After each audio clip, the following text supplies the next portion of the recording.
Oke, Assalamualaikum warahmatullahi wabarakatuh. Hari ini kita akan belajar lagi.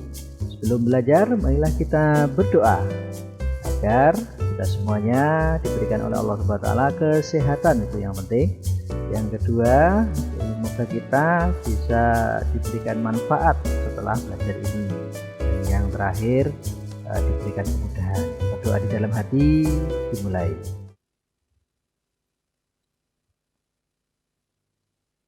Oke, hari ini kita akan bahas tema 9 subtema 3 pembelajaran 1-6 dirangkum jadi satu agar lebih efisien dalam masa-masa yang seperti ini dengan tema manusia dan benda di lingkungannya, ya.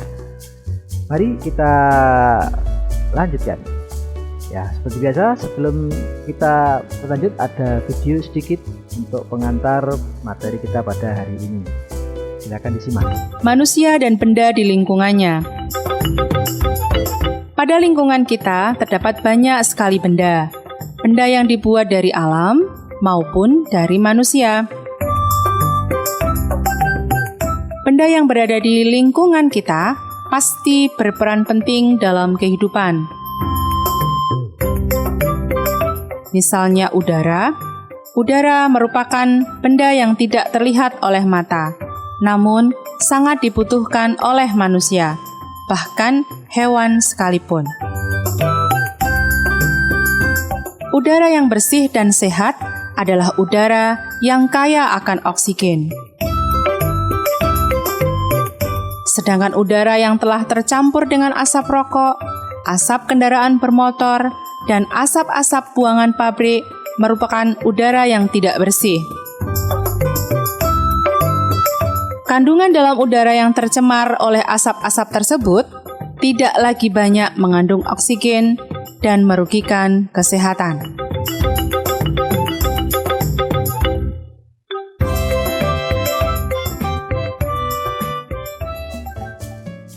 Iya, itu video pengantar dari ini. Nah, itu tadi membahas tentang lingkungannya. Oke, yang pertama kita akan membahas tentang tujuan iklan, ya. Jadi iklan kemarin dibuat ada beberapa hal, ada iklan media cetak dan juga ada iklan media elektronik. Tujuannya apa membuat iklan itu? Yang pertama adalah tujuannya memperkenalkan sebuah produk atau jasa, ya, bisa produk, sebuah barang atau jasa, sebuah sebuah jasa, ya. Jasa itu apa ya namanya? Pekerjaan atau membantu orang lain, itu bisa jasa. Yang kedua yaitu menawarkan sebuah produk atau jasa. Menawarkan, ya, kalau tadi memperkenalkan, kalau ini menawarkan. Yang selanjutnya menyarankan seseorang untuk membeli atau menggunakan barang atau jasa.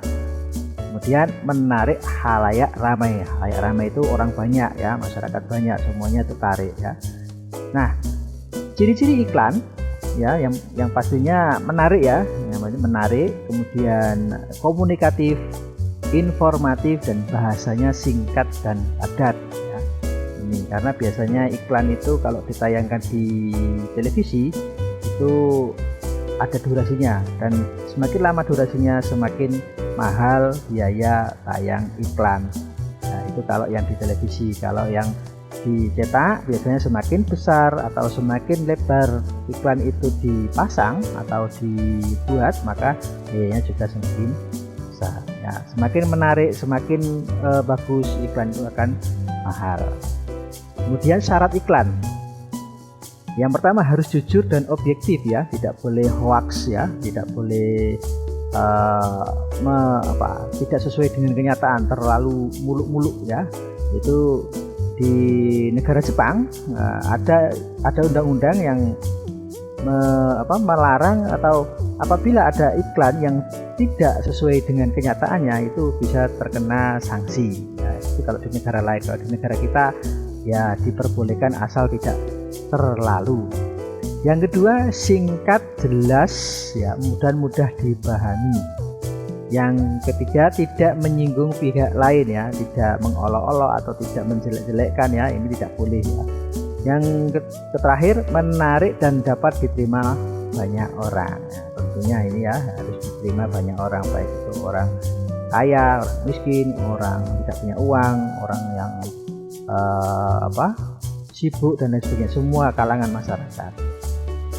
Nah, ini contoh-contoh iklan ya. Yang pertama saya akan memilih contoh iklan niaga ya. Apa saja contoh iklan niaga? Nah, ini contoh-contoh iklan niaga yaitu yang memiliki produk ya, memiliki produk atau jasa. Produk atau jasa, kalau di situ ada oli ya, ada makanan, ada es krim, ada juga laundry ya, itu termasuk niaga. Yang kedua kita klik yang penawaran.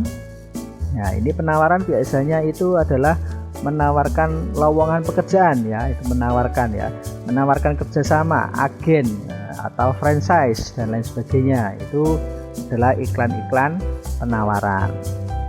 Kemudian ada iklan layanan masyarakat. Nah, ini biasanya digunakan untuk mencerdaskan atau memberikan informasi ya, kepada masyarakat umum ya. Ini ada iklan tentang stunting ya, mencegah kerdil atau tidak tumbuh kembang dengan baik, kemudian buanglah sampah pada tempatnya. Kemudian ada hijaukan kembali untuk masa depan kita ya. Kemudian ada penghasil buah dan sayur terbesar ada di Indonesia. Ini adalah iklan-iklan layanan masyarakat ya. Kita lanjutkan ya, kita berarti tentang, masih ingat zat kan? Zat kemarin ada zat tunggal dan ada zat campuran. Nah, zat tunggal pun ada dua, kemarin ada dua, yaitu zat unsur ya, unsur dan senyawa. Nah, kira-kira air ini termasuk unsur atau senyawa ya? Air itu kalau zat itu terdiri dari dua unsur, kalau dalam bahasa kimianya air itu kan H2O, ada hidrogen, ada oksigen, gabungan dari unsur itu jadilah air. Maka air ini termasuk senyawa ya. Kalau tembaga itu yang kayak besi itu ya, kayak besi tapi beda ya, beda. Nah, tembaga itu unsur. Gula itu termasuk senyawa ya, karena ada beberapa unsur di situ. Kemudian senyawa ya. Kemudian perak masuk apa? Kira-kira? Perak masuk unsur. Garam masuk senyawa. Hidrogen itu masuk apa ya? Hidrogen masuk unsur ya, karena satu berdiri. Nah, belum tercampur dengan apa-apa, hanya hidrogen saja, namanya unsur. Kemudian besi kira-kira apa ya? Besi adalah unsur. Asam cuka itu senyawa. Kemudian oksigen ya, oksigen itu udara yang kita hirup, unsur. Kemudian emas juga masuk unsur. Nah, ini adalah contoh-contoh zat-zat yang termasuk unsur atau senyawa. Ini ya, untuk yang benda-benda yang lain atau zat-zat yang lain bisa kamu cari sendiri. Di lingkungan sekitar kita masih banyak sekali zat-zat yang terdiri dari unsur atau senyawa. Oke, kita lanjutkan. Nah, kita masih mengingat kegiatan ekonomi ya. Kemarin ada kegiatan ekonomi di bidang apa saja? Ada dua bidang agraris dan non agraris ya. Jadi ada bidang agraris dan agraris. Kalau agraris itu termasuk apa saja? Peternakan, pertanian, perikanan, nah itu termasuk agraris. Dan non agraris termasuk apa? Perindustrian, kemudian pertambangan, jasa, itu masuk non agraris. Nah, kedua bidang ini itu dikelola, ada dua jenis pengelolaan, ada yang dikelola sendiri dan ada yang dikelola kelompok ya. Kalau petani rata-rata itu dikelola sendiri ya, petani. Kalau petani yang sudah modern atau sudah besar itu biasanya dikelola kelompok. Ada yang dikelola kelompok, ada yang dikelola secara sendiri. Jadi kebanyakan adalah sendiri. Dagang itu sendiri ya. Kemudian kedua kelompok ini, baik sendiri maupun yang kelompok, selalu melakukan kegiatan ini. Ada yang namanya produksi, ada namanya distribusi dan konsumsi ya. Jadi semua kegiatan ekonomi melakukan hal ini. Produksi adalah kegiatan menghasilkan barang. Distribusi adalah kegiatan menyalurkan barang atau jasa. Dan konsumsi adalah kegiatan menggunakan barang atau jasa. Itu adalah kegiatan-kegiatan ekonomi. Nah, kegiatan-kegiatan ekonomi itu juga perlu adanya sikap-sikap yang kemarin sudah kita pelajari agar kegiatan ekonomi bisa berjalan dengan baik. Maka kita butuh dengan namanya sikap persatuan dan kesatuan. Nah, kalau tidak melaksanakan persatuan dan kesatuan, akibatnya apa ya? Akibatnya bisa terjadi pertengkaran dan tawuran ya. Di suatu daerah kalau sering terjadi pertengkaran dan tawuran, berarti rasa atau sikap persatuan dan kesatuan di daerah tersebut sangat kurang ya, sangat kurang sekali. Kemudian tidak ada kerjasama antar warga.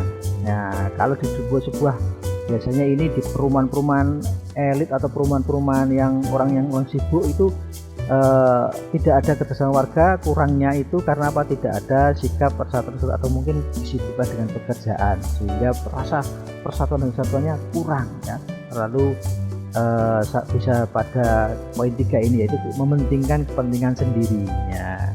Kalau memiliki sikap yang mementingkan kepentingan sendiri di atas kepentingan orang lain, maka secara otomatis tidak ada kerjasama antar warga, terjadi pertengkaran dan tawuran. Nah, inilah akibat-akibat tidak ada persatuan dan kesatuan.